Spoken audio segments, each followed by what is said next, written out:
partiality or prejudice, without partiality or prejudice, execute the office of member of the Centerville Parks Advisory Board, member of the Centerville Parks Advisory Board, expiring April 2025, expiring April 2025, according to the Constitution and laws of the state, according to the Constitution and laws of the state, the town charter, and laws and ordinances of the town of Centerville. and laws and ordinances of the town.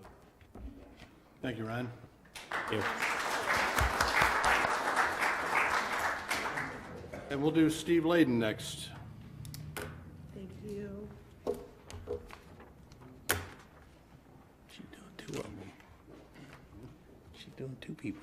Please raise your right hand, say aye, pronounce your name in full, and repeat after me. I, Stephen E. Layden, Do solemnly affirm do solemnly affirm that I will support the Constitution of the United States that I will support the Constitution of the United States and that I will be faithful and that I will be faithful and bear true allegiance and bear true allegiance to the state of Maryland to the state of Maryland and support the Constitution and laws thereof, and support the Constitution and the laws thereof, and that I will, and that I will, to the best of my skill and judgment, to the best of my skill and judgment, diligently and faithfully, diligently and faithfully, without partiality or prejudice, without partiality or prejudice, execute the office of execute the office of member of the Centerville Board of Zoning Appeals, member of the Centerville Zoning Board of Appeals, expiring April 2025, expiring April 2025, according to the Constitution and laws of this state, according to the Constitution and laws of the state, the town charter, the town charter, and laws and ordinances of the town of Centerville. and laws and ordinances of the town of Centerville. Thank you very much. Thank you.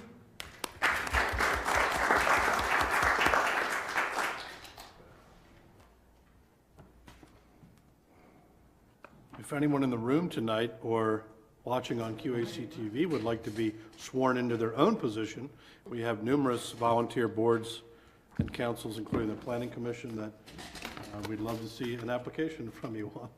We have vacancies up and down the town advisory boards. Thank you all for your service. Thank you. Thank you.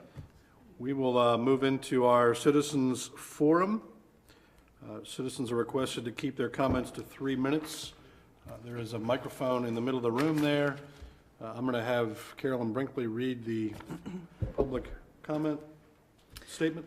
Welcome to this meeting of the Centerville Town Council. This is a public meeting and we welcome your participation. By attending, you acknowledge that this session is recorded and aired live on QAC-TV 7. During the meeting, we ask that you turn your cell phones off and hold personal conversations outside the meeting room. The scheduled agenda is available on the information table just outside. Public comment will be limited to 3 minutes per person. The Town Council respects and appreciates your desire and right to convey your message freely, and in keeping with the dignity of proceedings, we ask that all views be expressed in a respectful and civil manner. Comments longer than 3 minutes should be submitted in writing. If questions are a part of your comments, we'll refer those to the appropriate individual. Thank you. And before we get started with comments in the room, we do have a number of emails related to the water antenna, the water meter antenna at Symphony Village. How many of those do we have? We're not going to read those all because some of us have plans for tomorrow, but we'll tell you how many we got. 7. 7 emails. And all 7 of them were forwarded on to the council. The council as has they were. seen all of them, and they were all opposed to the placement of the antenna at Symphony Village. With that, we will move on to in-person comments. So is there anybody signed up? We'll go in that order. If not, people are welcome to come up to the microphone. Let me go look.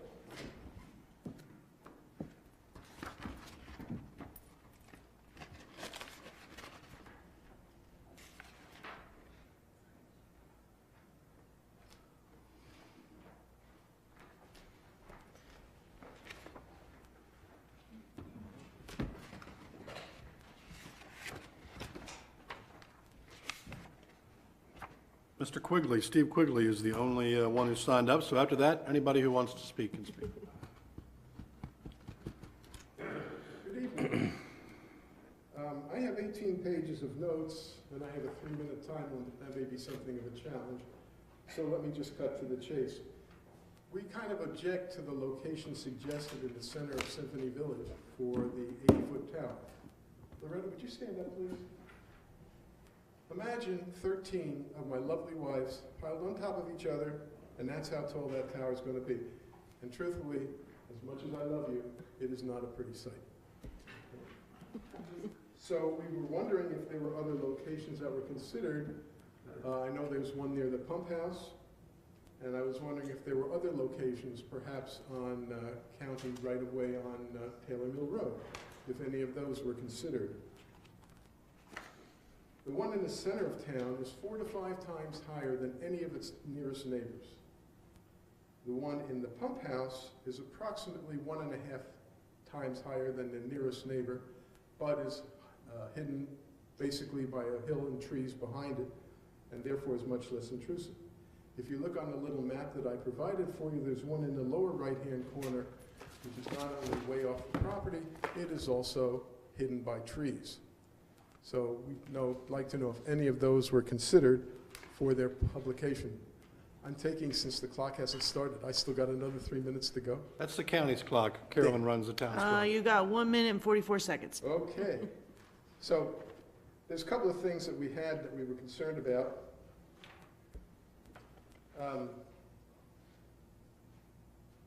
We had requested some information on a meeting that you were kind enough to have at our location on June 28th, and some of those answers came back clearly that were misunderstood, probably because I asked the question in a bad way. The other concern that's come up since then is basically on neighborhood sales. There was a comment made that they had asked realtors whether or not there would be any likelihood of reduced prices or harder to sell kind of situation. They came back and said no realtor had said to it. I spoke to the 2 realtors who sell the most houses in Symphony Village, one of which sold 56% of all the houses sold last year, and his comment to me, it ain't helping. So somewhere there may be a little disconnect there. And then there are the safety concerns. The good thing about growing old is growing old. The bad thing about it is your immune system tends to fail. So things that normally would be a concern, not a concern to younger folks, for example, RF radiation, become more significant because the threshold has been lowered. And bringing up the RF radiation, that was one of the questions we asked. What was the duty cycle and the power output of all the transmitters and the one on top of the tower? We didn't get an answer. So finally, how much have I got left? I'm not going to cut you off. You can finish up. Okay. Basically, it asked that we consider some other locations that could be moved that would be more amenable to the situation and still do the job that you want. But truthfully, my underlying question is, does Symphony Village need this? We looked at it. We looked at the pricing, having a town employee run through the town with his little magic wand versus the cost of the contracts, which we don't know, and the purchase price of this assembly. And we say, maybe it's really not that necessary. Thank you. Thank you. Thank you. I don't have anybody else signed up, but if anybody else would like to speak, we'd love to hear from you.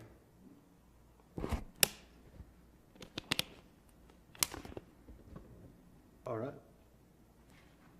Anybody? Okay, we'll move on. We are going to move into old, do we want to address, I mean, how do you? So as far as, Kip, if you can come up too, we did look at other sites, and the reason, there was a propagation study also provided to the residents that showed why that selection, that location was selected. It reaches the entire community. The water pump site did not reach the entire community, which would mean we had to put boosters on a subset of houses. Over on Taylor Mill, you won't even reach half the community because it's too far away with one tower. You can't do 2 towers because of interference. The radio frequency range that it runs in, as it was pointed out in the questions, that's baby monitors, car keys, all things are running in that frequency range. And I can tell you, having worked at 2 of the largest mission ground stations for satellite flight in the world, that I've been exposed to splash a lot. And the frequencies we're looking at here are not going to be intrusive. What Steve said about... You got to come up. Oh, we cannot do this. We cannot do this. You got to come up. You got to come up. You gotta come up and talk in a microphone. Your microphone there, Chip. And you can't hear what he's saying? He doesn't have a mic yet. Oh, okay. Okay, that's fine, that's I'll use fine. my outdoor voice. So we looked at other sites. The central site reaches the entire community. The Taylor Mill site will not reach the entire community. It'll reach less than half of it, which would mean putting boosters on over half the homes. And the water pump site would also require a subset of boosters to be placed in homes, so it won't reach, because the power of those meters is just not that strong. It's radiating now. It's already happening. It's just not, there's nothing there to receive the signal, and that's what this tower will do.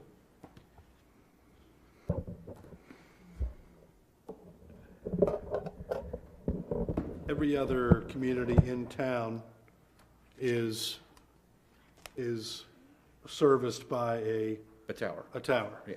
Every other house in town is serviced by a tower like this. Not a tower like this. We have them on top of our 3 water towers, the one in Northbrook, the one right behind the firehouse, and the one on Comet Drive.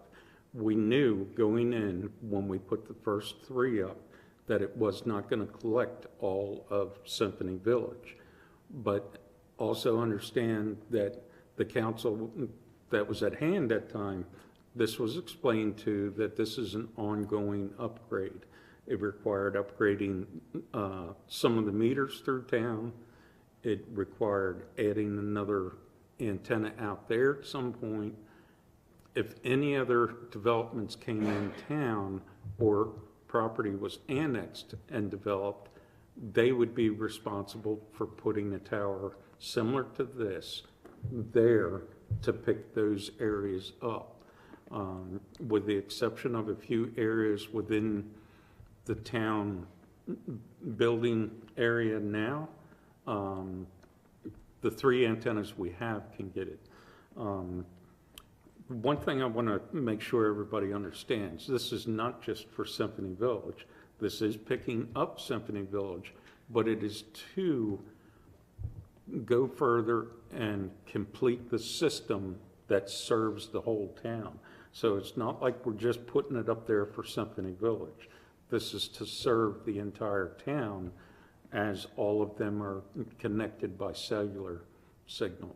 And so right now, it sounds like they are collecting the water data through walking around, or, somebody's driving around, They're, reading the meter. yes, they drive by and read the meter. Now, Symphony Village is the only community currently in Centerville that still has it done that way? No, and the reason being, as I said, it's an ongoing process to build this out. We still have a big number of meters that are touch read, and they're mainly in the middle of town here. They are the older meters that somebody has to walk up with a wand and physically touch the meter. That's also part of the ongoing process to build this out. Putting this antenna up is just the next step in the phase of the build out. How many days, a quarter, or a month, or whatever, is your team spending wanding meters? Right now, it's about 4 weeks that it takes to read all the meters. And those are the ones that have to be drive-by, which includes all of Symphony Village. Those are the ones that have to be walked up and touch read, or the older ones that can only be drive-by and read because the meter hasn't been replaced yet, so that it's on the gateway system. So 4 weeks when you can't hire people and you can't keep people? Yes, and we haven't been fully staffed in Public Works for over 5 years. The folks that do the meter reading, the drive-by and the walking, were the water and wastewater staff. We went from 5 people, full-time people, to operate the water and wastewater, down to 3 people. One of them was one of our lead operators, and just here about a month ago, we lost him. So now there's only 2 people there. The folks that are in our Public Works Department are so new that we have to work to train them on how this meter reading works, how they acquire the read, how they load it into the system and everything. When the gateway is fully built out, nobody will have to go out and ride around and read the meters. It's instantaneous, it's set right and sent right to the finance department's computer. Whenever they choose to click on that and look at it, the other thing the gateway does is we can set parameters in it, and it will monitor the use of all the meters. And if somebody has an abnormal use by the parameters, it will flag it so that one of our staff in the office can contact the property owner, the customer, however you'd like to call it, and say, you have an issue, it's this or that. Now, the other thing that this allows us to do is what's called data logging, where it will give us the information right across the airwaves to the computer, and it will graph at least 90 days. Once the gateway is fully up, it'll just keep compiling data, you know, all the way out for the life of the system. So a homeowner will be able to see their usage, like if they're concerned about a leak in their house, when it's fully built out. Yes, when it's When it's fully fully built out, online. there will be a link that they can log on to and see their real-time actual usage. Until it gets to that point, if we get the gateway up and running before we get that porthole in place, at least it'll flag it. For the staff. Our staff will see it and can contact. So unlike right now, when we don't know until possibly 89 days later. Yes, it's 3 months or longer even, because if the leak, say it's a leaking toilet, which people do not understand how much water can go through a leaking toilet. That's the majority of the leaks that are not caught right away. But say that starts in the middle of the second month of the quarter, it may not be enough to pick it up by the end of that quarter. And then you go a whole nother quarter on top of that. That's when most of the customers are shocked by what their bill is.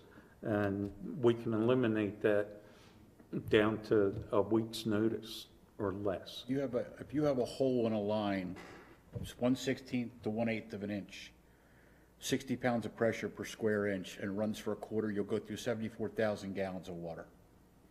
So if you're away, we had a person that had a business that was away, hadn't been doing anything, and they had a leak the whole time they were gone, and came back to a 4-digit bill. So it's helpful. I mean, I had a leak at my house that was discovered because I could see my data, so.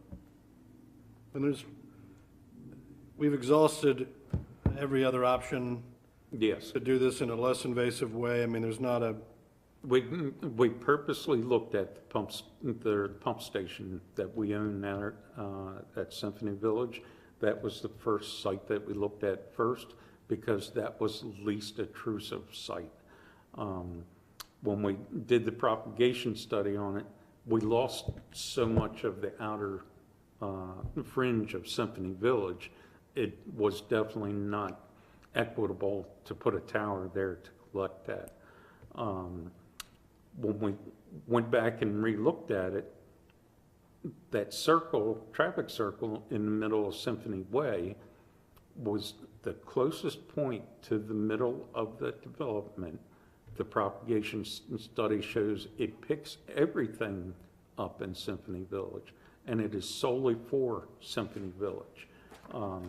If a development ever happened and the property between there and 301 was to be annexed and developed, that developer would still have to put another tower up, because the one in Symphony Village isn't going to reach to pick up out there. Some other things, I think my staff has done a remarkable job, and we've done our due diligence, looked at all the options. The propagation studies performed by the Neptune company, who is the manufacturer of the meter. You know, their company does everything to the design of the gateway and how it should work. So it wasn't like, you know, it was just somebody working out of their basement came up with this propagation study. This is their job, this is what they do. It's not in the rendering, but it is our intention that we would landscape around the base of this thing, right? Yes, and that was one of the questions that came up about the landscaping. And I explained to everybody at the meeting there, and I think it's in the remarks here, the answers to the questions. Yes, there is a plan to landscape around the base of it. There's going to be a pedestal next to it that will have a very small cellular box mounted and the electric service there. I explained to him at the meeting that, yes, we were going to landscape to make it as pleasing as possible. The question was, what were we going to landscape it with? Who was going to maintain it? And our remark was we were going to work with the HOA committee to do a landscape design and sort out from that point who's going to maintain it. The other thing I can tell you is that we chose to go with a flagpole for this installation, thinking that that was definitely more aesthetically pleasing than a three-legged tower. The thing that really shocked us was at the meeting at Symphony Village, the majority of them didn't want it as a flagpole. They didn't want a flag on it, even though there was several of them that thought the flagpole idea was good. So at this point, it's just going to look like a flagpole. It's an antenna pole, and that's the extent of it. But would we be able to run a flag up it in the future if the community? No. Because the pole was built similar to a flagpole, looks just like a flagpole, but it doesn't have the lanyard and the workings in it to attach a flag. But it could. No, not without taking it out and putting a flag up on it, because this is purposely made as an antenna tower. But could we build it as a flagpole with the antenna? We could do the flagpole. It is just. You need a pretty big flag on an 80-foot pole. Well, now that's the other thing that was also looked into. It's a 30 by 50 flag is what is suggested for, and it's a 75-foot pole. It's not 80. Okay. For a 75-foot pole, it's 30 by 50 flag. That's a big flag. And the wind loads for that are 150 miles an hour. So it's wind load calculated and everything.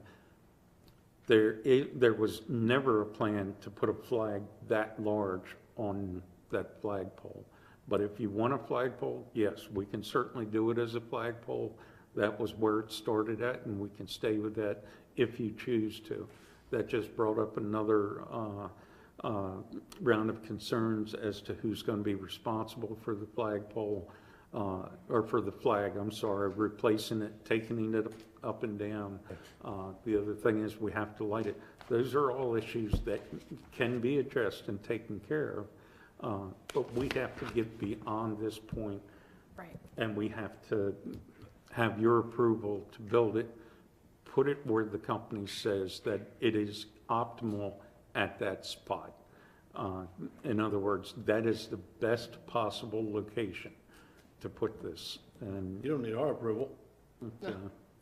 I have no problem tomorrow We don't starting. need we don't, literally do not need our approval to do this. just Okay. To be clear, Nope, that's fine. right? That's I correct. don't think they do. Yes, because It would be somewhat irregular for us to get to step We involved. wanted to be very transparent. We just didn't want to show up and all of a sudden put this thing up. yeah. But can I ask a question? If you put a taller tower up somewhere else, would that work? No. Okay, And that's all taken into okay. the information with the propagation study. They tell you the height of the tower. The other thing is if you get too high with this antenna, then you start losing Losing it, also, okay. because the power That's what I thought. output Okay. is only 4 watts Okay. out of that meter that you're trying to pick up. And it's a one-way signal. It's not Right. like a cell phone or a walkie-talkie back and forth. The meter only transmits to that tower.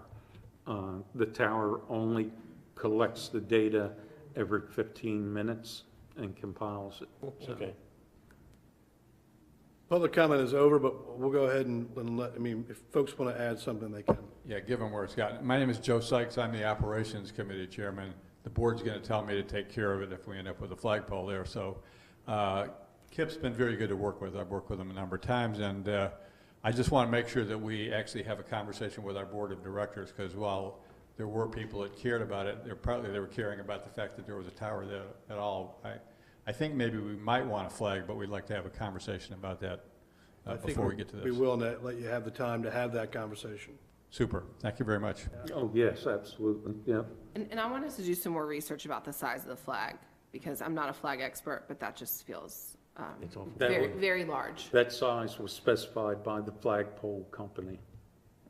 Let's ask some more flagpole companies. And This feels like, that's like half a football field. there, yeah, I think that's Car dealership. the size it will hold up to. You don't have to put a 30 by 50. no, you don't have to put one that Don't have to that put a large. 30 by Yeah, 50. so you like, what's the can- smallest It- flag? Yeah, yes, it will. It would not look will hold stupid. up to a 30 by 50 Yeah. flag, Mm-hmm. if they wanted to put that up there. Because I know how big a 19 by 30 flag is. It's big. Just let us know your name and your address or where you live. Good evening. I'm Louis Datch. I live at 174 Orchestra Place in Symphony Village, which is on the southeast corner of the traffic circle. I placed a request in to receive a copy of the propagation reports, which is something I did professionally for a portion of my adult life. And we did not receive anything which would either tell me antenna gains, frequencies, modulations used, or anything in which I could independently make my own estimate as to what the propagation study was. Now, there are several companies, at least 3, which provide these services, and I would hope we have gotten a bid from each of them, rather than just being given some assurances this will work. Will be a difficult challenge to pick up the signals from all these meters in Symphony Village. In any event, I would expect we will still be driving by some of those on the periphery. But I would like to see a copy of the propagation study just so I can make my own assessment of it.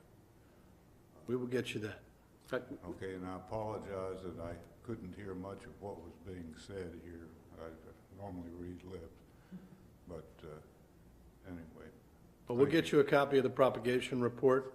I did. I received a 3-page copy, and it was sent to the clubhouse at Symphony Village, but there was not enough information on it to say what it was doing. And I was. Okay, yes, the propagation study was included in the packet with the answers to the questions that came out of the meeting. Yes, and it was also put on the town website as well as disseminated by the HOA manager to the folks in Symphony Village. As I said, the company that did the propagation study is the Neptune company that supplies the equipment, that warranties the equipment. They know their equipment, and if we want it warranted, it has to be done by them. We cannot go out and hire some other company to do the propagation study and tell us to put it here against the wishes of the company. It won't be warranted. But so And this the- went out for bid like a normal. Nothing has gone out to bids. The propagation study is part of the services that this company offers for this equipment. So nobody's paid a dime for the propagation study, and we've had 2 of them. So the company themselves have all done that because they do their due diligence to make sure that that their warranty is gonna back their information. But at some point, somebody's going to have to bid on the work, or no? At Below some threshold. the work is below the threshold when you start looking at the pieces of it and everything. That doesn't mean I don't call and get some prices from other companies for the pole or anything. because I do that with pretty much everything that we purchase.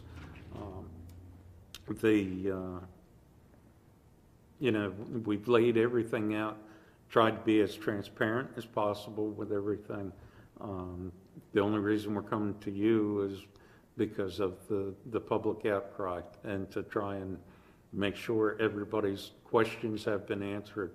I'm sorry if Mr. Quigley feels his questions weren't answered. Maybe he doesn't understand the answers that we gave him, but we took his questions. We're not going to have a debate on public comment. We can't do that. We can't. I would like to submit this then. These were the answers that were given versus the questions that were asked. If I can do that. By all means, yes. You can, Chip will take it? I'll take it. Thank you. Thank you, sir. Does council, are you good to go? I'm good to go. Council have any questions? Okay. Of the many companies who provide these same remote reading meters, how many have we dealt with? The thing is with water meters, because you try to deal with one meter company throughout a town or municipality or county, the reason for that is because of all the support that we have to buy every year is not duplicated. So we pay a support fee for all the IT and stuff that goes with it every year. If we had 3 different meter companies in town, we would pay 3 different support fees. Because of the size of the town that we are on the lower end of the pricing for IT support and for the warranties on the equipment and stuff. Okay. Go ahead. Thank you. This was the report that I received on the propagation. Unfortunately, it is only the one from the Centerville, so we never did receive what was actually covered. So the question I want to ask Kip, because he probably has the answer off the top of his head, how much of Symphony Village is covered by the water tower on Comet Drive? 2 or 3 at the very most, and they're intermitting. They are not constant. So now we go back to the other. Now I heard you say earlier that it was 4 watts. Did I hear that correctly? Yes. Okay. 4 watts is not an insignificant. Do they operate 24/7? They every 15 minutes they're sending data. Okay. So every 15 minutes, 24 hours a day kind of thing. 4 Yes. hours, 4 times an hour, 24 hours a day. 4 watts is not an insignificant number. It gets up to the danger point. Now, is there another transmitter that then transmits to some central location in Centerville? And no, each one of the towers has its own cellular And its power is? cellular card. It's same as your cell phone. It's on the same frequency as your cell phone. It's on the same frequency, same power though? Same power. Interesting. And how far does a standard telephone tower get? It depends on how far away the cell phone tower is. So, no, I'm just saying. Yeah. The question is, how far does a cell phone tower get? Because we're getting cell phone reception, the towers are miles and miles and miles away. So Yes. If, It's a cellular signal. Yep. It's assigned a cell phone number. So it's the same exact thing as your cell phone. The only difference is it's not voice. okay, so the question I have to ask is if that works miles and miles away, why can't you put that tower miles and miles away?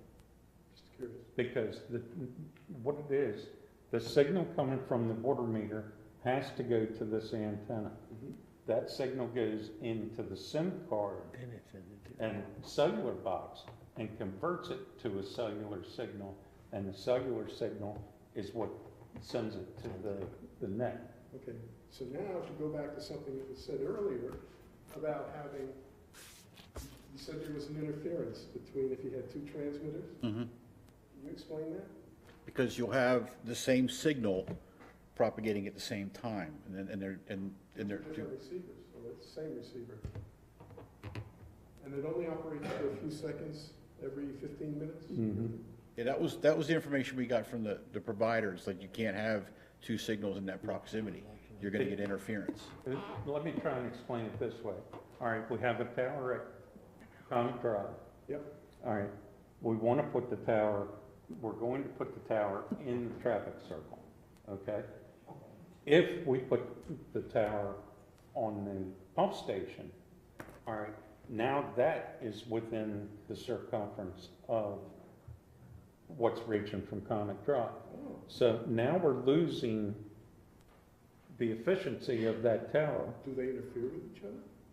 They can, yes, if they're too close together. That didn't come out in the propagation study. They didn't say we couldn't use the location at the pump station, but what they said, it is definitely not the optimal to collect the data that we're trying to collect. Okay, I understand that. But now we're talking this interference thing, if it were to be at whatever is not covered from the pump station. By the way, I didn't get that. Well, like I said, all we got was the one page of what was covered from the center, not what was covered from the pump station. Correct, and the reason we didn't include that was because it wasn't optimal. But if you want to get it, we'll definitely give it to you. I appreciate that, because it may give us a location that won't have the interference. Yeah, I don't think you're understanding me when I say, they said this is the optimal spot. Well, I guarantee that I understand that part of it. Okay, But what I'm concerned with is if you move to the pump station, that I want to get a second tower, small, that will cover whatever's missing from that. it's going to be a duplicate. It's not going to be a small tower, Why? because you need the height of the tower to reach This it. tower only have to talk to that tower? No, that's what I'm trying to tell you. The water meters have to talk to that tower. The towers don't talk to each other. No, I understand. But if you had a second development, say in the cornfields, you'd have another tower. Exactly, and that's what I explained to them. So now if you had another tower, then you got the same problem we're trying to talk here. That would be far enough away. Or farther away. Yeah, but we don't know where, because we haven't seen the other one, we don't know where a second tower could be. And you don't know where the development's gonna be between there and 301. Right. And you can't do that until you have that type of design to do the propagation study. There is no development in the comprehensive plan south of Symphony Village So, at 301. I'm just trying to see if there's an alternative that can satisfy this group of people that allowed for a second source of RF radiation that could talk to one tower. All this multiplexing and electronic gibberish that happens, seems to me that's a relatively simple problem. Yeah, we have to move on. I think we appreciate your time. Thank you, Kip. Yep. Thank everybody for coming out. It's not a decision for council to make. Certainly, I think we cannot have folks talking from the seats because it can't pick up on the television. It's not my rule. I think what we are going to do is have a conversation about the flag pole and the landscaping with, I'm sorry, I didn't remember your title exactly. Operations of the Board of Symphony Village HOA, to see if it makes sense if the community wants to have a flag on the That's the pole. same conversation, because we don't think that putting the pole, I'm 2 houses away from where you're putting it. And frankly, I'm not thrilled with that idea for a number of reasons. But it's also a dangerous place with the landscaping because of vision issues around those corners once those bushes grow up. But in addition to all of that, you see representation from the neighborhood. And there are more people who obviously sent emails and who couldn't attend tonight for a variety of reasons, who are not happy with this as the solution. Isn't there a possibility that there could be something more of a compromise to suit everyone, to suit Kip and his team, and to suit our neighborhood?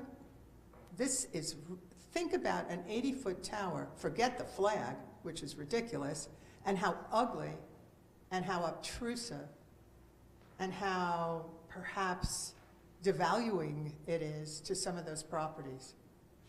But there has to be another solution. Just because that piece of property is owned does not make it the final, or should not make it the final answer. There's got to be another way. There's got to be another solution to make everyone happy. I think we're a force in this town that's a good force, and we're asking for this. Okay, we get it. You need to measure the data. But there has to be another place to put this, not in the center of the community. It's really, I mean, I can't even begin to think about it. I mean, And I'm just one person up here. But I'm just pleading with you because tend to you agree all with you. represent who we are. Right. I tend to agree with you. Thank you. But the people, this is not what I do for a living, I know. including this. But understand my that- staff is, our staff is saying there isn't a better option, so I don't know. There has to be. There's so many intelligent people who live in our neighborhood who have done some amazing things in their work life that would agree there has to be another solution. That's all I'm saying. I appreciate that. We've done due diligence. We've looked at the options, we've evaluated the data. This is the best option. It is the best option for the town so that we can build out the system so that we can do the things we need to do to modernize. If there was another way, we'd do it. It's that simple. If there was another way, we would do it. Does anybody else have anything to say? I mean, I would love to hear the conversation between the board and KIP staff about how we can make it maybe more attractive. You know, I have not sold 56% of the houses in Symphony Village, but I am a local realtor. I don't think this is going to have a huge effect on property values. I really don't. It's as unobtrusive as this could be, in my opinion. It's not the three-legged tower. It's not going to have other things hanging off of it. It's just going to be this for water meters. This to me feels like one of those times that we have to rely on the experts. I know nothing about water meter readers. So this is what the study said. Sometimes you can't make everyone happy. I mean, there are just situations where you can't make everyone happy.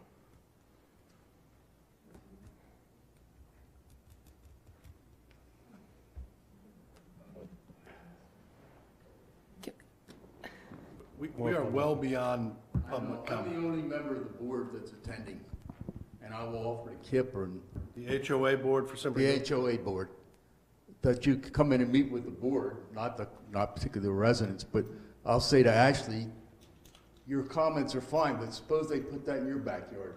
There's a YMCA being built in my backyard right next to a county building, and I understand them to be things that benefit our town at large. Okay. So while I've endured 2 years of construction, I think this is good for the town overall. And so that's my thing, is you guys have to look beyond yourselves a little bit, and you can be as mad at me as you want to be for that. I'm not mad at you. But you have to look at the greater good here, right? And so we're saying this affects the greater good of the town. I'm not disputing that you want to do this, I just think there's other ways that we could look at, in spite of what the town manager says.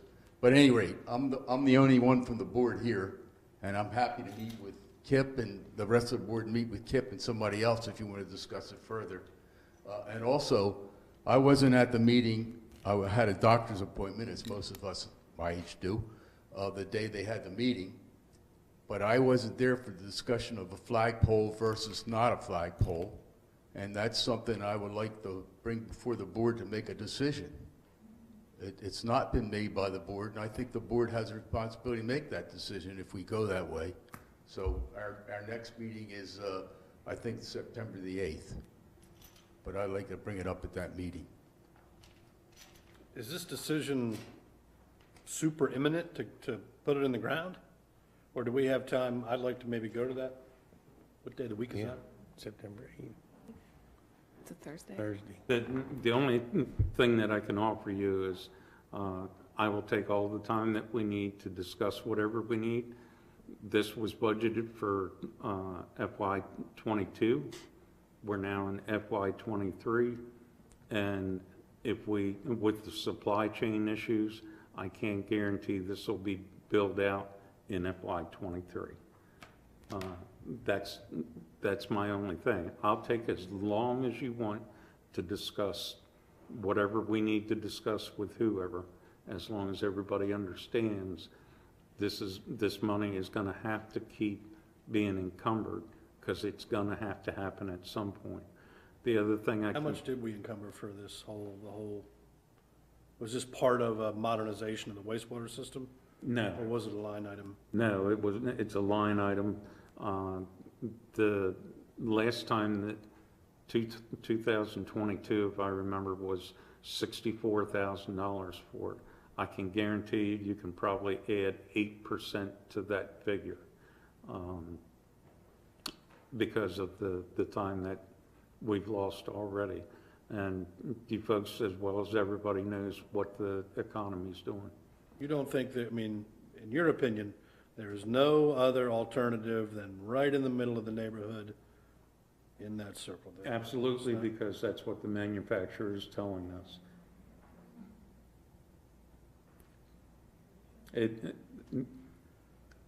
If they came back and said that there was a more optimal place that happened to be in... Or even suboptimal, but not Functional. not right in the middle of the place. I mean, I understand you want to be as optimal as possible. Right. But with all Even all honesty, if I was living in Centerville Village, I'd probably be in the room tonight. So I'm just trying to figure, like, even if it's...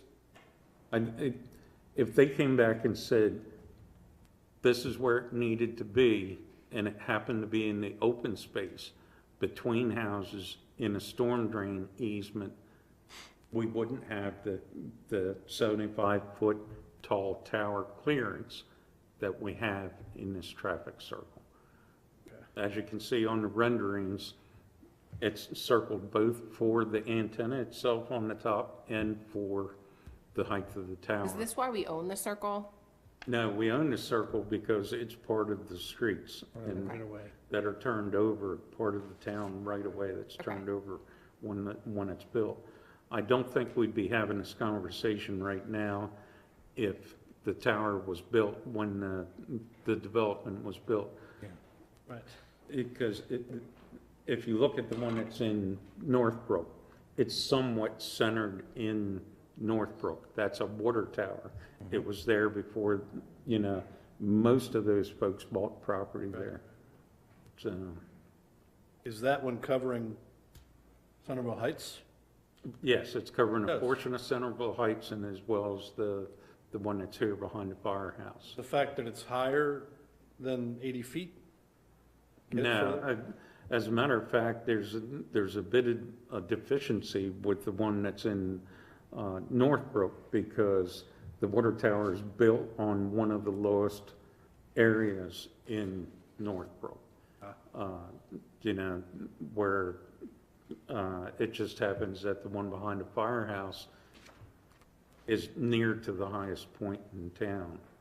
So if any of the proposed developments in town, Carter Farm or Turpin Farm or wherever, were to be built out, they would have to put one of these in? No, Only if they went south of Symphony Village. if they went south of Symphony Village, yes, absolutely. If they go out past the high school or down, Rolling Bridge, Hope Road. which was it? The 305 Hope Road? Rolling Well, Bridge. no, the other way out to 301. Bruceburg Road. But if they build out there further, that one's gonna have to have another one. Let's make sure we have it in the site plan. Yeah. Oh, I can That's a given. guarantee you it will be. If, I wasn't here when Symphony Village was started, this technology wasn't here when Right. Symphony Village So when was new started. developments are built, are they being built with the meters that we need for the, Absolutely, okay. yep. The new meters, the old meters lasted 10 years, the new meters have a replaceable battery, so we'll get 20 years out of these new meters that we're buying. Thank you. Yep, thank you. We'll move into some old business now. Ordinance 10, 2022. Code reference corrections, sponsored by Vice President Keel. Ready for me to read it? I'm ready for you to read. This is an ordinance of the Town Council of Centerville to amend the town zoning ordinance codified as Chapter 170 of the Town Code to correct various references throughout Chapter 170. Sharon, do you want to talk about this some? Sure. So we realized that there were quite a few references throughout the zoning ordinance that needed to be updated for various reasons. And so we kind of went through the whole ordinance and came up with a list of about 20 some odd amendments that need to be made. So this would need to be referred to the Planning Commission because it is an amendment to the zoning ordinance. And you find these are mostly of a corrective type nature rather than a substantive type nature? Yes, almost all of them are just correcting the code reference, either in the state code or within the ordinance itself. It was referring to the wrong section numbers. Okay. Is there anything that is not that you want to call attention to? The one amendment that was just added relating to the 2/3 vote of the Planning Commission, overruling that is added in there. That's a substantive change.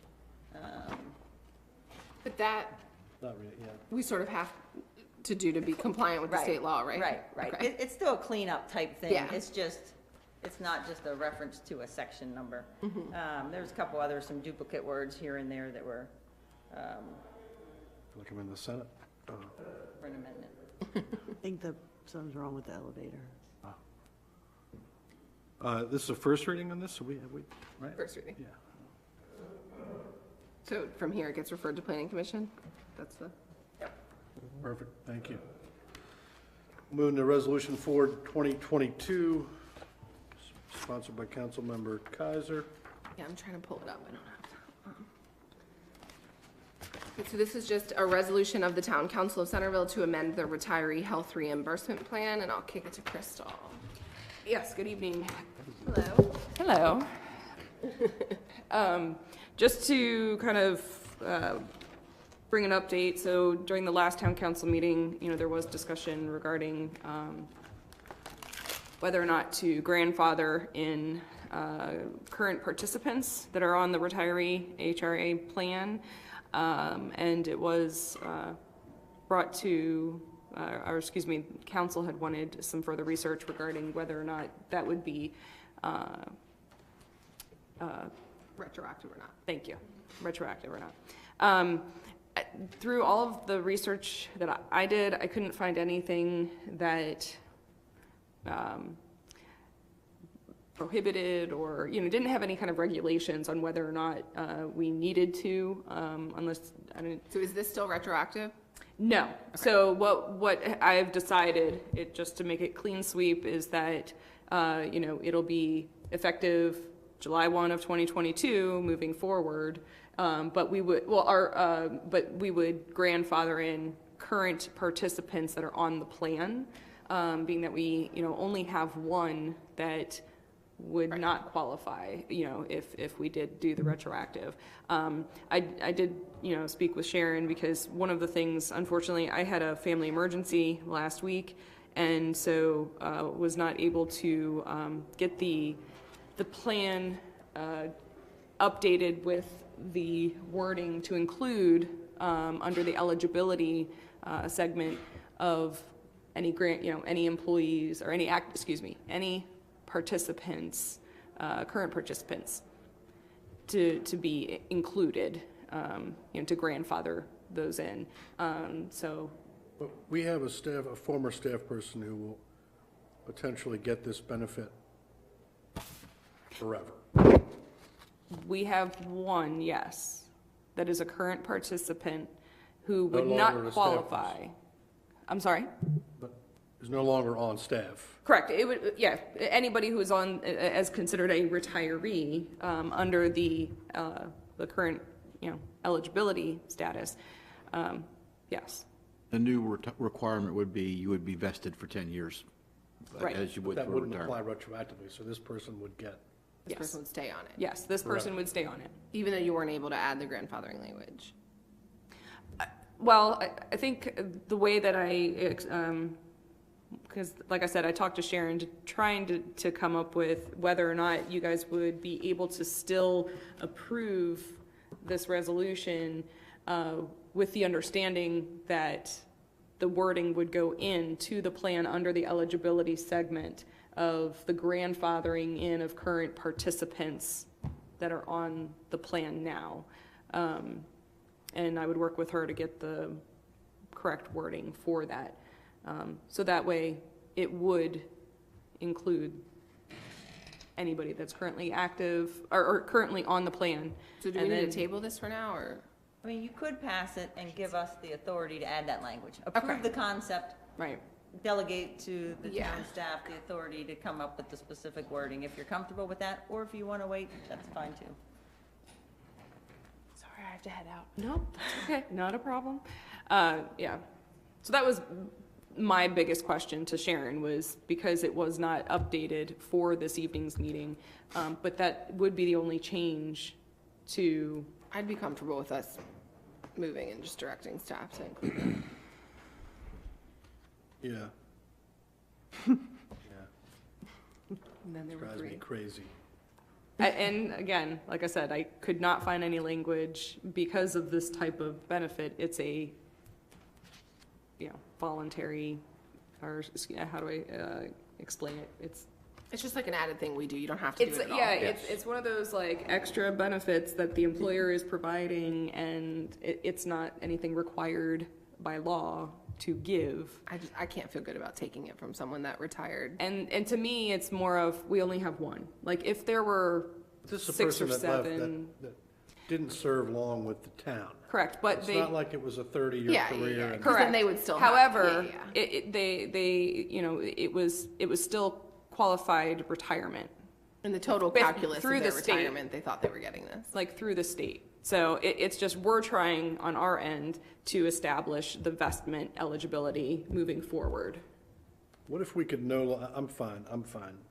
What if we could no longer afford the benefit?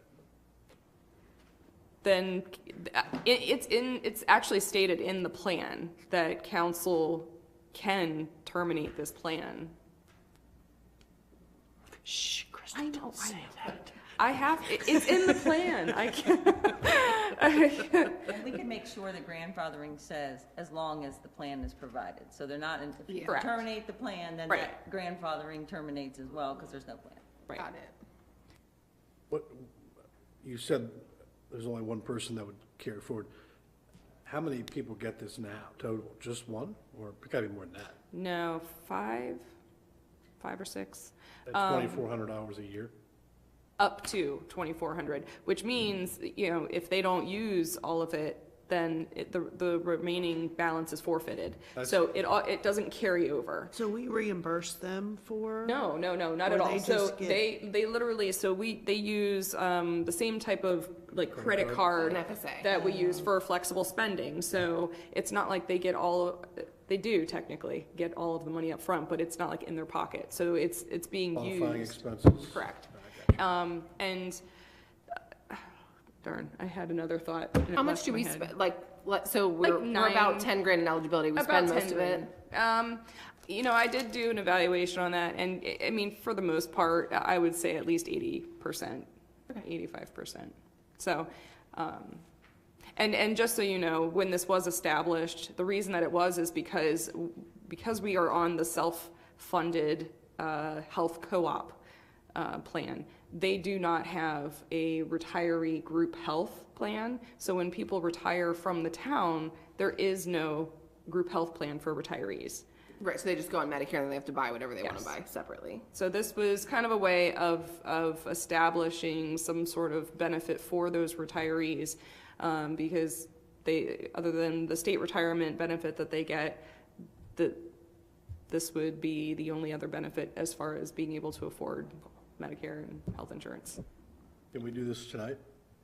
Yeah. We can. Absolutely, as long, you can approve it with the Consensus. understanding, that you give us authority to make those changes. We do.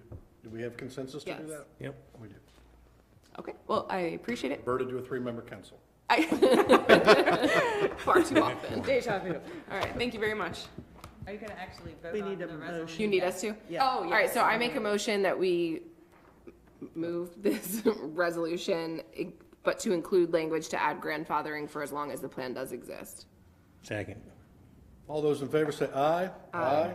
Opposed? Resolution 4, 2022 carries.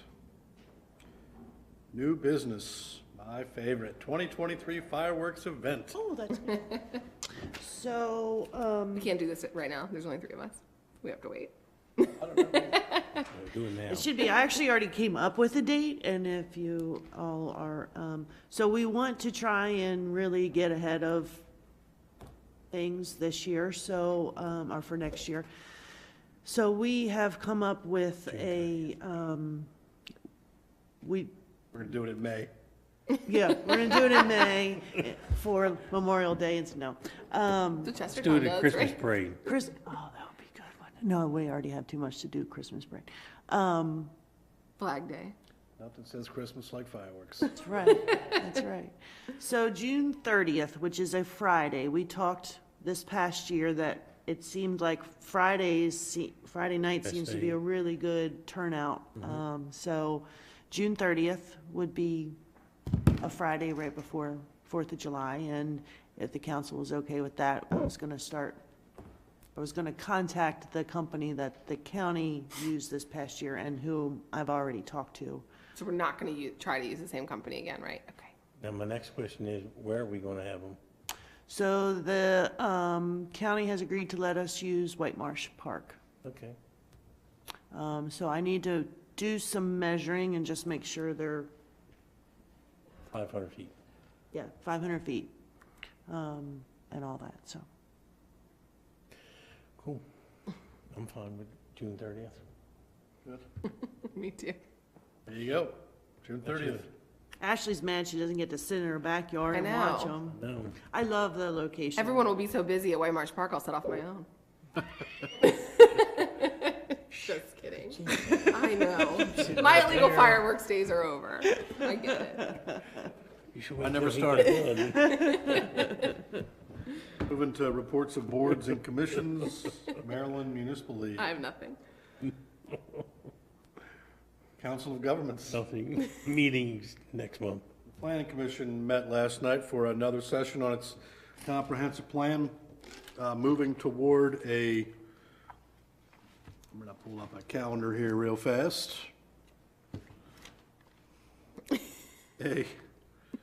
I believe a September 21st. Nope, you know what? They're moving toward I have these notes written down somewhere on an actual piece of paper that I don't have with me, but they're moving toward a public workshop on the comprehensive plan. I believe their final session will be on the 21st. That's right, that'll be a regular session. They're trying to have a publicly reviewable document by the 23rd of September for a October public workshop, which will be in this room, and the plan is to have the maps associated with that on the TV screens here, and I'm pretty excited about that. So we'll need to make sure that those, the packet is in front of the public, and I'd like to see certainly a town email go out to say, come out and participate in your town's comprehensive plan development. We also talked a great deal about traffic and future annexations and rezoning a few things, so it is a relevant document. Also wanted to talk a little bit about, kind of the next steps on Carter Farm. I know that they have made some materials available to the council seeking to answer the questions that we laid forth when we tabled the growth allocation.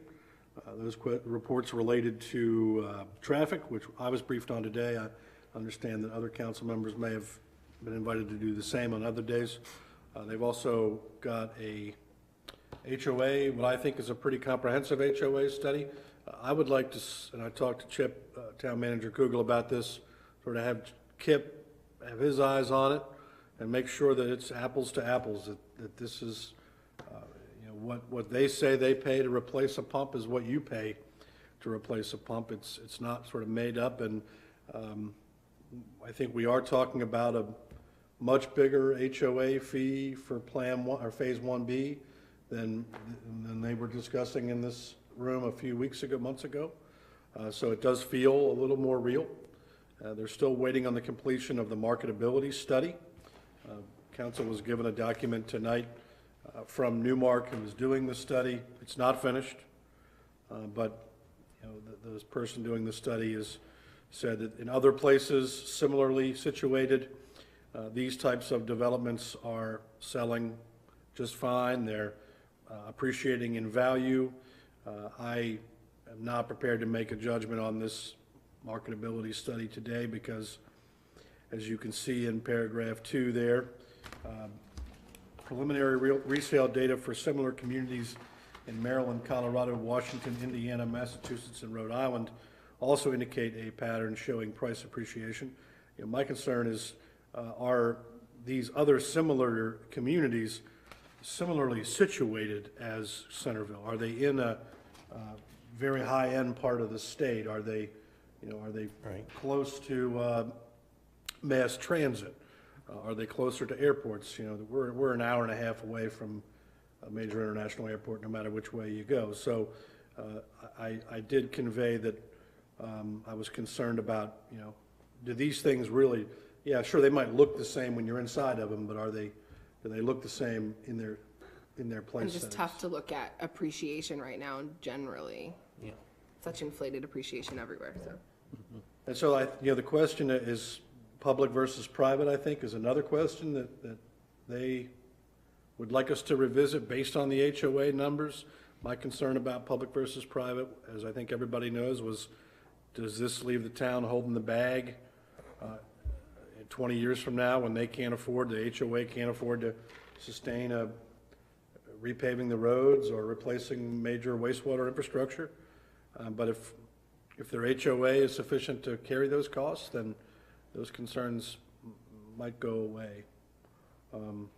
So they would like to be on the agenda for the 1st to talk about, September the 1st, to talk about those questions and answers. And I wanted to see if council wanted to talk about that tonight and talk about having them come in on the 1st or how we want to proceed with Carter Farm. And I certainly want more insight from our town staff, the TAC, and certainly Kip is a part of that, to see if what they're sending us passes muster with them.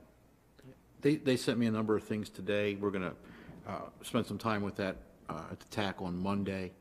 They've come a long way in the past couple months as far as, I think, addressing a lot of the town's concerns. I still think one lingering issue, if you will, is if you do public or private roads, to what standard do we want them built? Do we want them built traditional standard with curb and gutter, or do we want to do the 22-foot wide with the Woonorfs?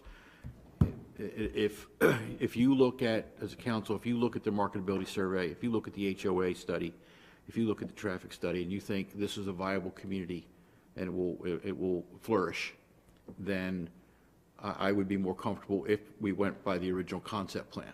If we still have reservations and we want to hedge that bet, then it's saying, okay, we'll do 22-foot road, but we want curb and gutter. So and this is just my opinion, the conversation about curb and gutter or sidewalks is not about aesthetics. It's about the cost of concrete. That's an expensive addition. But they have done a good job of answering the questions, I think. I think they've come a long way. I want to sync with Sharon on where we are as far as, is it time for a first reading on the 1st of September? Or do we want to have some DRRA discussions and kind of iron out a few things first? But I think they have throttled back on that push to hurry up kind of thing. They have answered the questions on the HOA. They've given a range of data, and their concern there is they don't want to get too specific because there are variables that could change over the course of construction. But they've given a range of numbers to say, kind of this is where we are. And where we think we're going to fall in within this, and then go from, the buyers looking at that if that's what they want to put their signature on. I think we are getting closer to having a reasonable proposal here. Yeah. I think I do think they've done a very good job of answering the questions. They have. Yeah. The traffic study, which was shared today with me, and certainly they want to come in and talk about that. I don't know anything about traffic, except I don't like sitting in it. Sorry. He's just not that funny, That was Carolyn. not my best work up here. It's getting late. A- It was funny. It was, you know, they grade intersections A through F. That's not really a grade, that's just, you know, how many cars track through them every day. All the intersections that were tested as part of this study, and there were 9 of them across the town, including, you know, all 4 of the big ones right out here, and 2 down closer to the development, and Northbrook, they're all A's now, which means they have less than 1,000 critical, they have a name for that, doesn't matter. Less than 1,000 sort of critical trips through each intersection, and that didn't change. That's A, they're all still A, even at full build-out of the development. So the traffic concerns, although I will say that their traffic report didn't look at the build-out of Turpin Farm. And I think they don't want to feel like they have to be responsible for that traffic, which does make sense, right? Right, That on the does- other side of town. Yeah, they shouldn't have to be judged Right. on that traffic, so. We'll talk about September 1st, but generally I'm supportive of them coming in and talking to us. I think they're ready to talk. Yeah, they've done enough. All right, we have consensus for 9-1. Let's have them on the agenda. And what are the next steps with growth allocation? Sharon, do you feel like that was in a good place, or? We haven't even done a first reading yet, Yeah, right? Right. I feel like, you know, to me, I think once you hear their information, making a decision on the public versus private will dictate whether they need to revise the plan more, and it has to go back to the planning commission potentially, or whether it's before you all on the growth allocation, because it doesn't require significant revisions to the site plan, so. Okay. I think that issue will drive that. So a first reading probably on the following meeting, perhaps. Yeah, pending. Yeah.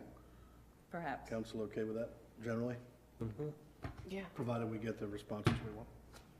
I mean, I think I've already And I was done it. always okay with the private streets, so I remain okay with them. I think it's already a draft, it's just a matter of whether it needs to be revised based on what you all want to put in there. All right, well, we'll go with reports of department heads. Town manager. Okay, continuing to work on obtaining a spray field. Some good conversations. As everybody knows, there is a lot of paperwork that will be in play that we have to identify that field first so that the comprehensive water sewer plan for the county can be amended and our own comprehensive plan be amended, because these are the things that those that are going to give us the money are going to look at to reference to see that all the ducks are in a row. So moving forward, ideally this would have been done 7 years ago, but it's the cards were dealt. You all are aware of the one situation which is just non-tenable for us, and so we're continuing on with other options, but I think I've got a good feeling. We'll just see how it plays out. Cleaning day, we got a lot done over the past several months, but we still have stacks of paperwork to go through. So we would like to have another one on the 23rd of this month, and then remain with the third Tuesday through the end of the year if we need to go that far. But we've still got boxes of documents up in the attic and in the basement. We've gotten a lot out of our offices, really done a lot of cleaning up, and Carolyn has done a good job in working with the state to get our plan moving through. Economic development, we had a really good meeting a little over a week ago with folks from the county, from Department of Commerce, from Department of Housing and Community Development, and Maryland State Planning. And what we're doing next step is to inventory. We're working through an inventory of all of our commercial footprint to see what properties are available, what's occupied. We're going to share that with the USDA, their Rural Development Community Program Specialist. And what they do is they send that out statewide and they look for companies or businesses that are looking for a place to relocate. They also get queries from out of state. So it kind of puts our footprint out there that we've got availability in our commercial footprint that we can kind of bring some businesses in. In the coming, I think, 2 weeks, we're going to meet with the county and do a walking tour of the town with the Department of Housing and Commercial Development. We're working on the synergy with our plan and with the county plan, see what they're working on and understanding where that's going to go, letting them know what the wastewater treatment plant situation is, because that's going to affect our ability to recruit and maintain businesses. The housing development and looking at other grants that can come through for those things. And as I said, it's housing and community development. So they do look at the business side of things as well. So it's a nice dovetail for what we do. And of course, a long pole in the tent is broadband, because so much e-commerce is done now and so many people have a digital footprint that we're working with that. And I think they're doing a restructure on their IT department in the county. So a lot of good things coming that way. We're continuing to push. We've already talked about Carter Farm, so I won't revisit that. And that is all I have for tonight. If you guys have been over to Town Hall, new carpet's in, looks great. There was literally a half-inch of dust and dirt underneath that old carpet. It was, he started sweeping and we're like, we need a vacuum because nobody's gonna be able to breathe. But they've really done a good job on cleaning it up. And with that, I'll surrender my time over to Acting Chief Police. Do we need council action on cleaning day? I know we took council action initially. Was it unnecessary? Consensus that Consensus for cleaning day is cleaning day. good? Yeah, Yes. to continue as, Cleaning day consensus. thank you. The Chief of Police. Good evening. How are you? I'm doing well. How about you? I'm good. All things considered. Yeah, I want to apologize ahead of time. My overview was a little lackluster compared to what we've previously experienced here tonight. Council has, I believe, a copy of our July 2022 department overview in their packets. I won't spend a whole lot of time on it, especially reading line item by line item. That's kind of redundant. But there are a few key points that I would like to bring to the council's attention. If you look at the overview itself, probably about 60% of the overview revolves around traffic enforcement, speed violations, and so forth, which has always been a huge issue within the town. It's never going to go away. It's always going to be an issue. But one thing I'd like to touch on is the traffic enforcement activity, where our officers had issued over 125 motor vehicle warnings, 11 citations, and 4 equipment repair orders within the month of July. The red speed cameras that are still located on Kidwell Avenue, Chesterfield Avenue, and Railroad Avenue issued a combined total of 172 speed violations within the month of July as well. They're all still properly maintained and being certified and calibrated by our agency and red speed. One of the major areas we were receiving complaints, especially during the month of July, was the area of Hope Road in the town limits. And the action we took at that point is we placed our speed trailer out on that roadway to monitor data within that area. We were getting the complaints.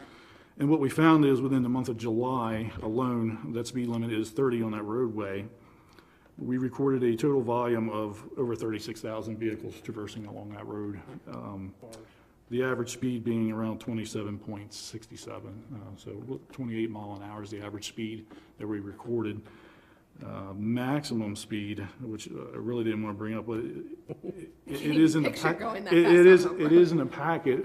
Is 70 mile an hour. But what I would like to offer with that is the speed camera is not just capturing community members traversing on the roadway, but it's also emergency vehicles coming through the area at different times, whether it be in the morning, evening, or night. So it was Jeff. That's what you're saying. I will not speculate on that at this time.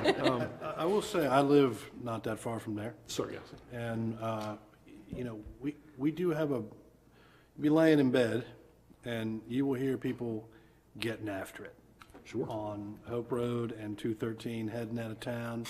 And, I'm not trying to argue with you, but they're not emergency vehicles. This is 2 o'clock in the morning. Sure. Big exhaust. And so it seems to be getting much, much worse. Sure. Now, and the ability that we have with this speed trailer is it does capture camera footage. It's a snapshot of the vehicle, or what we would hope to get of the vehicle, depending on the speed in which they pass. The maximum speed recorded at 70 mile an hour was in fact an emergency vehicle, as much as I don't want to admit that, but they were responding to an emergency call. It is my due diligence to the community to look into it. So in looking at that, I had to record the date and time and look to see what calls for service were in the area, and it was in fact an emergency vehicle, so I will offer that. Now, I'm not saying that citizens aren't breaking the law, but we did look into that, because 70 is way beyond what needs to be in that area. I mean, what is the legality of these sort of modified exhaust systems? There's, is that an inspection ticket or? Well, it could be either or. It could be a citation, it's a state citation that could be issued for the modified exhaust, and/or a equipment repair order for something that's been modified on the vehicle that doesn't meet the state requirement or regulation. So a car that's been, for instance, made to backfire at high volume, was that something that you, in your Sure, experience? upon inspection, if we find that it doesn't have the proper equipment, yes, absolutely. It can be cited for the modifications. Interesting. Moving There's on. no car like that in our neighborhood. I would not imagine so. I just made that up. We will do our due diligence to patrol that area. It feels like it's audible throughout, you know, the whole, it's just really something. Okay. You know, it's, and, That's something that I love to hear that's been brought to my attention. We can definitely look into. Thank you. Not a problem at all. And not to keep any more of the council's time this evening, because we've run through quite a bit. There is one thing on this department overview that I would like to touch on. If you look at the complaints incident section about midway down, it lists out our incidents that we've responded to within the month of July. One in particular incident I would like to bring a little bit of attention to is the one in the middle that is labeled overdose. The date in question was July 6th, right around the midnight hours. Our officers had the opportunity to respond to a cardiac arrest, which we found to be as a result of an overdose of illicit drug. During that response time, which I want to bring to the council's attention as well, it was a dispatch time of about 12:22 a.m. in the morning. The first arriving officer arrived within a minute time frame to this call, which we all know is imperative when it comes to a cardiac arrest or something of this nature. Our second officer arrived within 3 minutes of the initial call and dispatch. The first officer arrived and had found the subject unresponsive, not alert, basically very few life signs, if any. During that period of time, he took quick action, administered Narcan to the subject, and got very little response. And so immediately taking action and hooking up an AED to the subject and beginning CPR, which ultimately probably, as what we were told by paramedics on the scene, saved this person's life.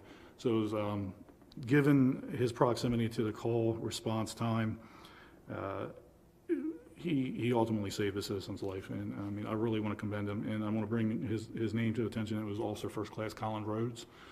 He is continuously an asset to our department in the town. I can't say enough good about him, and you know, most of the citizen feedback we get is all positive. So I did want to bring his name to light for that call as well. As far as any special events go, training-wise, we're constantly training every month, every day. We're constantly doing something for our officers to continue the training. Our K-9 unit, they train twice a month to continue the certification, continue the training with the dogs to keep them up to par and up to speed. Defensive tactics, we have one of our sergeants who is a defensive tactics instructor. So he actually teaches down at the police academy. So he teaches various agencies defensive tactics. It's not just us, but various agencies. And we have been sending our officers down there with him as well to continue their training with that. Kennard Elementary, they have their summer camps going on with the kids. They had us on the list to attend. We really enjoy going out there because the kids love seeing, you know, the lights and the police cars and getting the experience of being around that. And we let them play with the equipment, and you know, it really built a bond. You could see it in their eyes out there when we were present. So we're going to continue to do everything we can to build that bond with the community. And in saying that, you know, anything we can continually do for the farmers market and First Friday events, we will do whatever we can to provide assistance. I know First Friday's kind of been weather dependent, so. It's gonna happen in September. I'm speaking that into existence. Yeah, I'm hoping so, because it draws such a crowd, and it's a really good time. So, other than that, I really don't have any more information to offer unless you have questions. How many officers, certified officers, do you have on the force right now? Currently certified, we have 10. 10? Yes. How many? What is the optimal number? Do you know what we identified as 12? Well, that includes we were at 13, and then we were looking to go to 15. 15, yes. 10 includes you, right? Yes, sir. Okay. So we have a delta of 3 between. What we should have. Right now, we have two groups of four that patrol, and then we have two administrative personnel, and then we have an administrative assistant, obviously not certified, but is part of the department. But you have enough, do we have enough officers to have two people on at all times? At this time, yes. Okay. And then It's going to be painstaking moving forward because you have to include holidays, time off requests, sick days, so forth in there. And then with that being said, if they're taking off, we have to provide coverage. So somebody else is going to have to work overtime to cover their shifts. But we've been making it work, and we've been trying to do it not at the expense of the town. We've been trying to reduce as much overtime as possible. Are you hiring? Are you in the process of? We are currently hiring. We are hiring both lateral, which is certified, and non-certified. We have a non-certified in the academy right now who is doing well. So he is due to graduate, I want to say the end of December, Okay. at which time he's going to go through an 8-week field training course. So we don't expect him to be like on his own or in a seat of a car by himself until approximately March 2023. So we do have a couple lateral applications that are looking really good. I already started the background of one. It was one of our former officers, Tyler Claggett. He made the decision to come back to the police department after leaving. I think it was in April of 2022, and he's actually really excited to come back. So I'm working on his background as we speak. Excellent, thank you. Any other questions? Yeah, and I don't mean to put you on the spot, but do you know where we are with Red Speed? I know they were testing a couple of other camera locations. Little Kidwell was one, and I don't remember what the other one was. We had a meeting, Kip and I had a meeting with Red Speed the other day. They're going to provide us with the data that they had received from different locations within the town. They had mentioned a couple locations. I think I have it in my notes. The test location on Little Kidwell seemed wrong. Seemed like it was not in the right spot. No, in agreement. People don't really speed till they hit Kennard. And then also the middle of summer is a lot less traffic. I agree with you, and obviously Red Speed does as well, because the location of Little Kidwell, per my notes, is there was minimal violations and need for the camera at that location. Right, that's not, I mean, our own speed trailer told us a totally different story. Yeah, we've pushed up the area towards. Towards the Y. Yes. Yes, so we moved it further down. All right, great. That's all I wanted to know. Jeff? Okay. Thank you so much. Thank you for your time. Town attorney? I have nothing. Finance officer? Nothing. Nothing. That is you, Karen. Yeah. I was in a zone, sorry. You didn't come up here to tell us you didn't have anything to say. One quick thing. I like your little piece of paper. I know, I had to make sure, because the dollar amounts are on there. So we received our second tranche of ARPA funds in the last couple weeks. So our total received to date is $4,887,000. Of that, we have encumbered $4,031,000. That would be inclusive of the farm. So it leaves us remaining ARPA balance to spend of $856,057.87. That's more than we thought. We thought 4.1, I thought. Yeah, so originally when they first came out, we got 4.1 million. That was the data.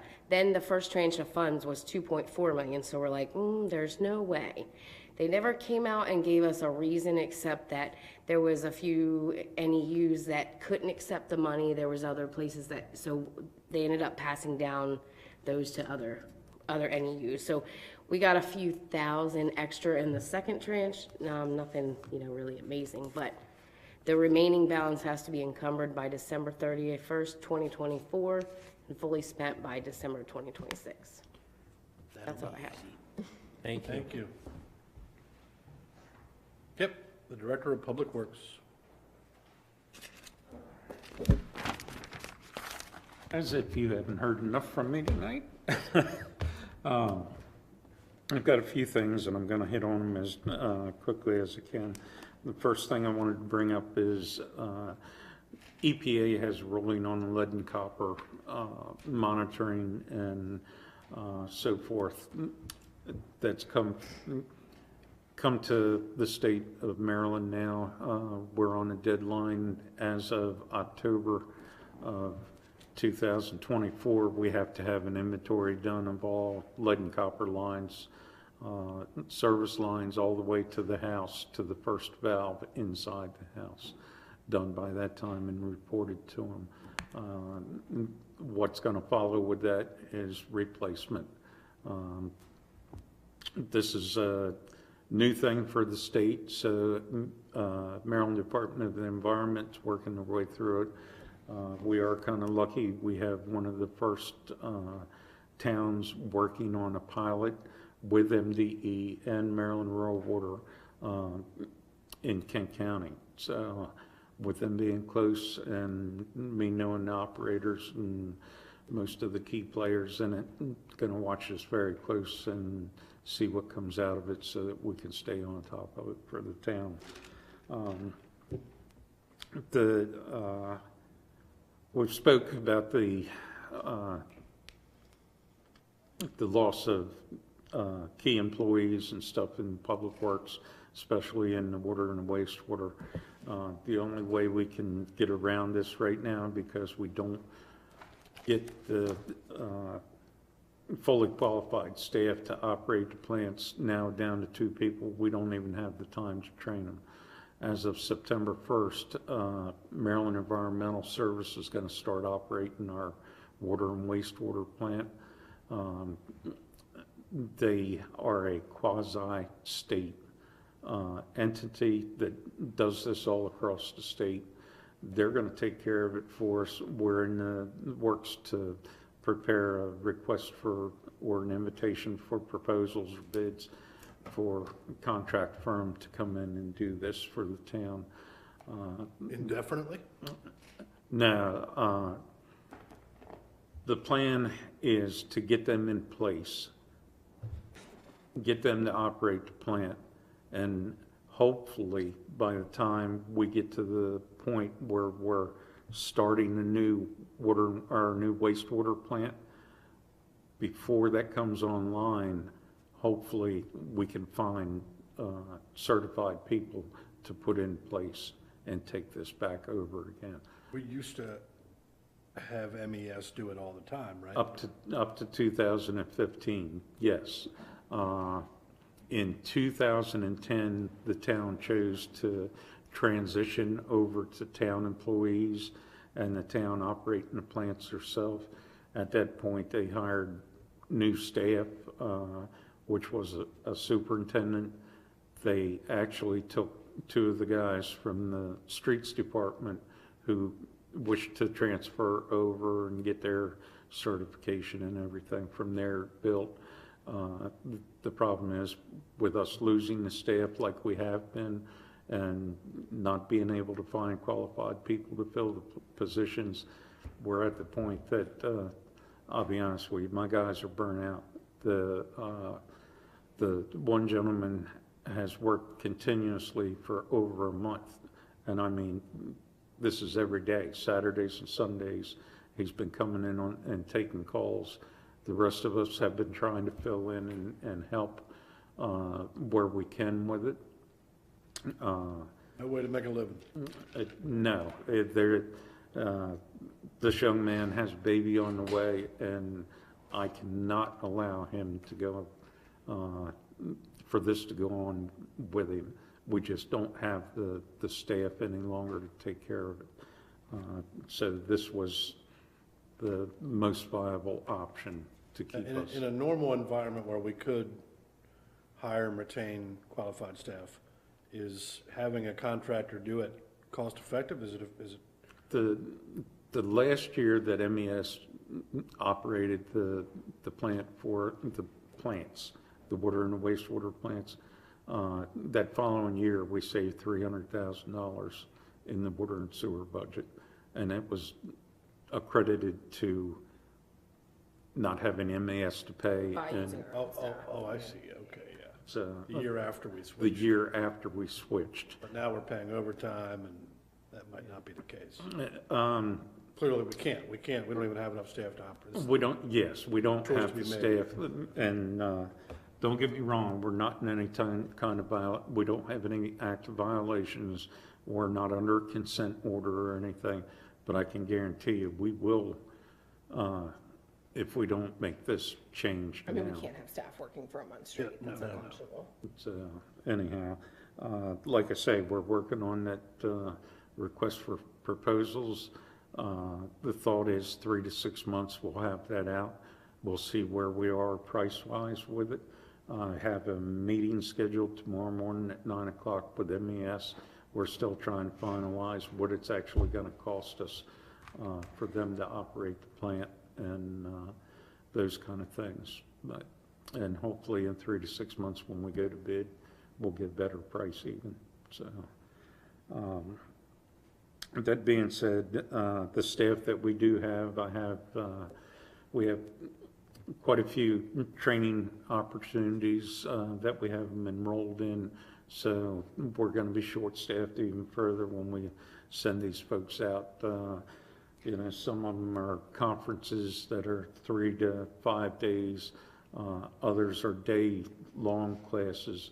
But by the time I send 4 people from the streets out to a class all day, that only leaves supervisors and 1 wastewater staff to take care of the town. So knock on wood, we'll keep charging uphill. So next thing, the I&I study that we've started, we're still in the process of following up and going through the data on that. Hope to have something for you in the next couple of weeks, a little more definitive. The Phragmites eradication, we're in the season now for the spraying, so that spraying will begin anywhere between now and the end of September. Border tower maintenance contract, we're still working on that to rebid that out and get all 3 towers included in it. Other than that, the water meter reading process will begin on or about the first week of September, and it'll be almost to the end by the time we get it all the meters read and everything. And that's all I've got. Last time we met, you mentioned that Lester Downs was taking all of the leaf litter down to the farm? Yes. Because of the permit issues out at dump site? Yes. So is that, We're still doing that, yes. Holy smokes. And believe it or not, the pile is not as big as you would think, but it is getting... Fall is coming. Yes, fall is coming. The plan is to have this ground up in the mulch before the leaves start. So we're probably going to look at once every quarter having a company come grind it up. So it's either... This feels like it's indefinite. Right now it is. There's no place for us to... I'll put it this way. There's no place for Lester to take it under this contract. Right. It can go to the Tri-County landfill, but with Lester would have to make certain adjustments to the price to take it that way. And on top of that, the equipment that he's using, he's not comfortable going that distance with that much, with as much as he's hauling. He's making, several trips. Don't get me wrong, he does an excellent job. The thing is, with it close, being able to dispose close, they can go dump it off and be right back in town and get in it so that he can get on to do his other customers. It's a tough way to go. Other towns must be in this position. Other towns that offer the same service. There are towns that do not offer that service just for those reasons. So it's just going in the trash probably then, for the most part, or the other thing that happens is the other towns tell their folks, you have to load it up and take it to the county transfer site. So. Anybody else? Good. Thanks, Kim. All right. Thank you. Human Resources Manager.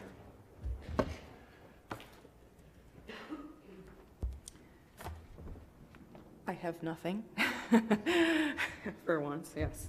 No, just, I mean, continuing to review and update the personnel manual until I can bring that to council. But other than that, I don't have any updates at the moment, unless you guys have any questions for me. Nope. I don't. Excellent. All right, you're welcome. Town clerk.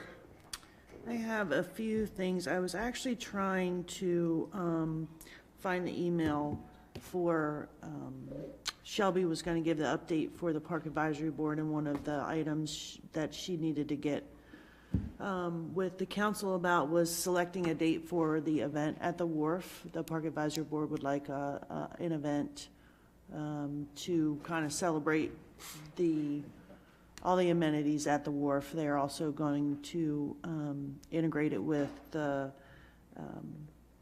fishing derby and a movie night.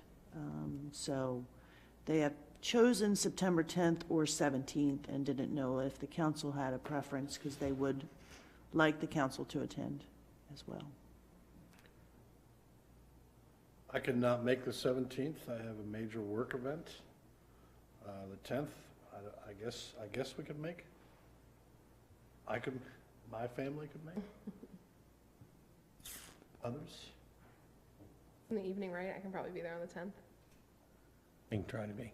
Yeah, I think it's going, I can't remember. I think there's going to be the fishing derby will kind of be mid-afternoon, and then they're going to do a presentation during that, and then maybe a little bit of time with some food vendors, and then the movie night will start probably about 9 or ish or so, when it starts to get dark.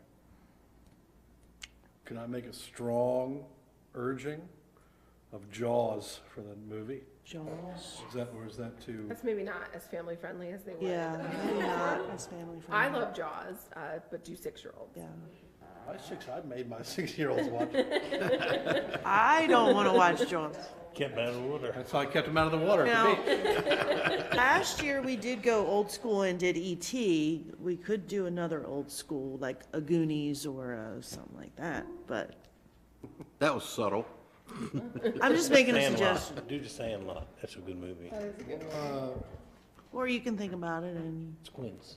Or someone that's not up here can make an executive decision, because I think us choosing a movie by committee sounds like a disaster. This should be in the purview of the president. And he wants Jaws. Terrifying. Be to second that? Yes. Second Jaws. But not Jaws 2. Don't mistake seconding Jaws for Jaws 2. Yeah, it's Not a good sequel. Anything else? Oh, yes. So I have my report now. Sorry. So we have selected a theme for the Christmas parade.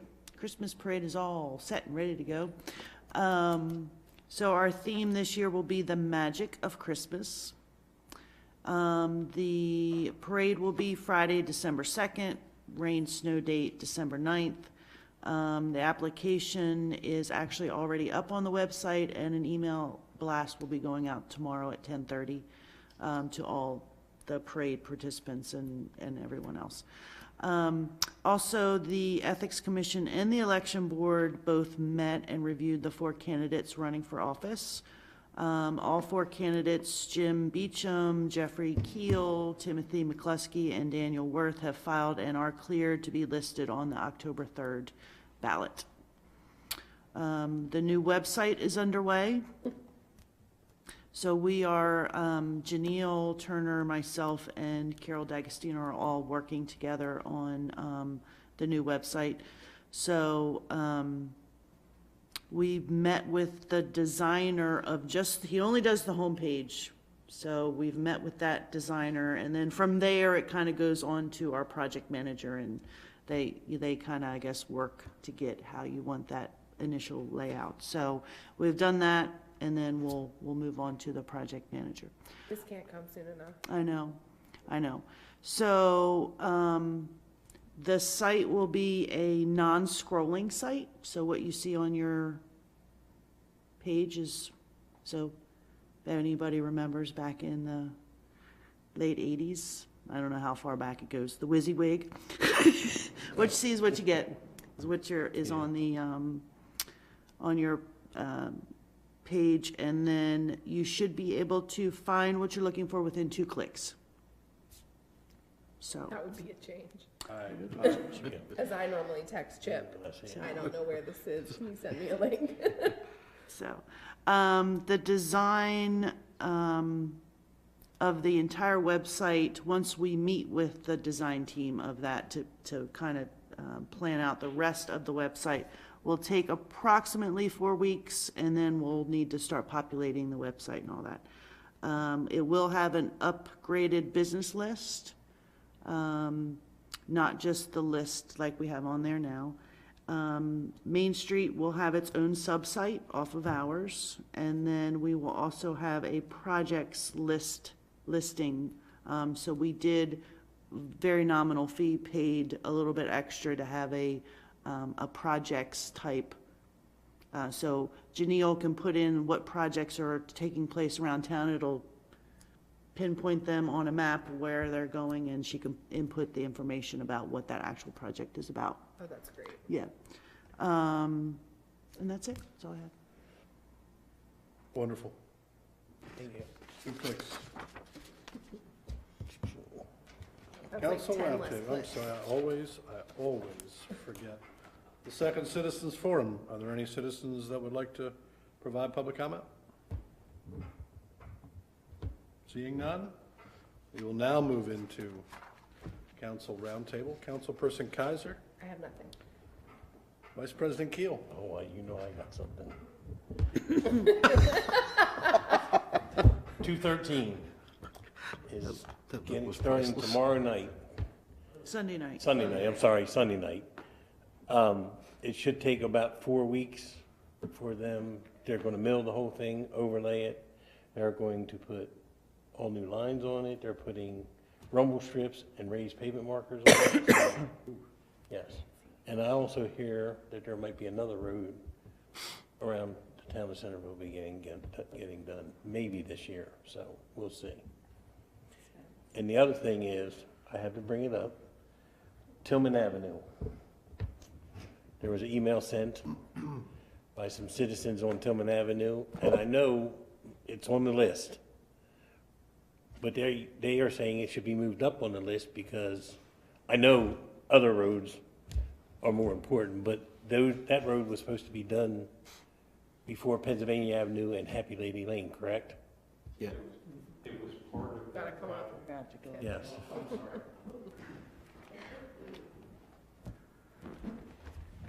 It was included in that project, and it was the last of those streets, which included Kidwell Avenue, Happy Lady, Brown Street. Did we run out of money? And yes, we knew that the money was tight when we started it. When we bid it out, we found out that we knew we were going to have to cut that one out. Okay. The only reason that we put it in with that group of streets was because it was a short street. Yeah. And we were hoping to fit it in the budget. Yeah. That was the only reason that it was ahead of the Belvedere, Windsor, Alvaron. So I know our plan is to do 5 streets at once.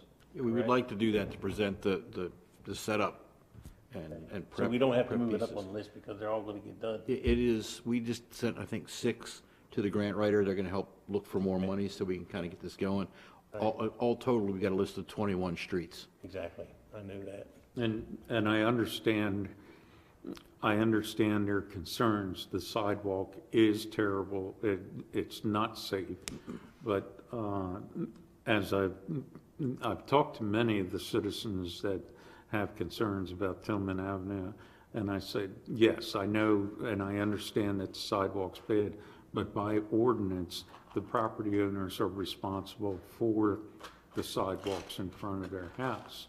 The only time we do the sidewalks is when we do a total street reconstruction. The pavement's not that great on Tillman, I agree with that, but the utilities under it are considerably better than the streets that are above it on the Are you going to go out and look at it? Sure. I thought you were going to look at it for see if you could shave it, mill it or something, shave? It's, something? that's in such bad shape You can't even do that? that we can't even do that. There's places that they would wind up shaving or cutting it so thin that it would just crumble and break. There's other parts where the sidewalk doesn't match the curb, the top of the curb anymore. Oh, no, I So saw bad. that. So, and there's nothing we can do about that. I'm just concerned because Tillman Terrace, and there's a video out there that there's a woman walking with a walker that actually fell. Yes. So, And, I mean, and Tillman Terrace, again, there has been conversations in the past saying that you are responsible for that sidewalk and you can replace it before the town does a street. then we're going to go rip it up again. That's the problem, is that Exactly. when the reconstruction happens, They rip it every all out place again. that there's a water line or a sewer Yes. lateral It's ripped service up line, again. you're gonna cut that curb out in that sidewalk, so, Okay, that's all. I mean, how long are we talking here? Next fiscal? no. Well, let me back up, because it depends on the funding. Yeah, so if we can secure the funding, and as you know, we've gone in for federal funding for the plant this year, and we're gonna take another whack at it next year, and we're also gonna go, we're gonna go full steam this coming fall with trying to get the money from the state for the plant. Those things will allow us to kind of maneuver within our fiscal strategy to kind of get these things done. Have we received any responses to our lobbyist RFP? Not yet.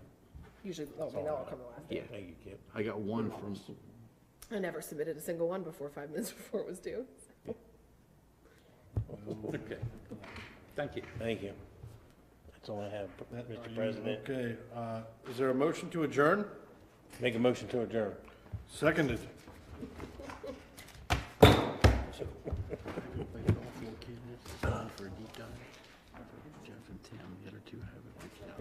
It stopped. Did it? Oh, no, I was thinking that's the second.